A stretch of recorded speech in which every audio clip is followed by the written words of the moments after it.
Hey man, we all love you in the ring. It's great to see you as a trainer. What's it like being a trainer? And congratulations on German. What was this experience like?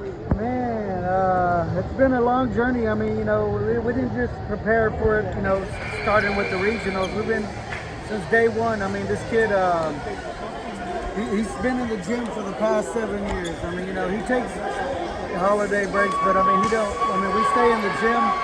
Because I told him, if we're gonna do it, we stay in it. He lives a good lifestyle, has a great support system. This was his first men's tournament, so for him to come out, he hadn't fought in over a year and a half, almost 2 years, because of COVID. And then the year before, there was nobody in his weight with that division that he was in. So it's been a long, frustrating journey. He had COVID. He had just all kinds of things that have come up with life too that were little stumbling blocks. Yeah. And for him to be able to put them to the side and overcome, I'm super proud of him. When did you know that it was time to make the transition from a fighter to a trainer? Well, I never really thought about being a trainer. I would help people, but I know the commitment that it takes to be a trainer. It has to be 100 just like the fighter. So I really wasn't. I didn't want to unless they were going to commit 100%. And this is really one of the first kids to do that for me. So.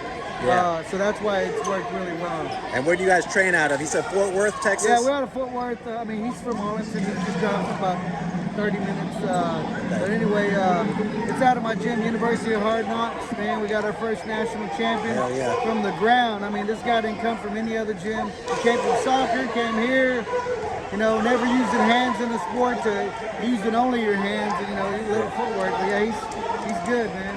Now, some fights coming up. Are you going to watch Manny Pacquiao, Yordenis Ugas? Do you have any thoughts on that one? You know what? I honestly can say I haven't really seen Ugas, but I know he's come from a good pedigree. So.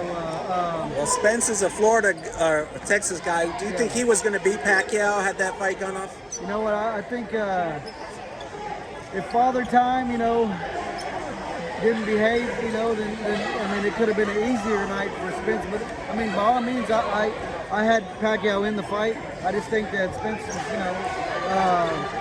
I don't think speed could match him, but I think he could time him and use his weight and break him down in the later rounds. What if Shawn Porter faces Terence Crawford? They're talking about that.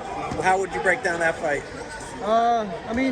Nothing against Porter. I think he's a great fighter. He's a strong guy, but I think Crawford's well-rounded, and I think he can handle that.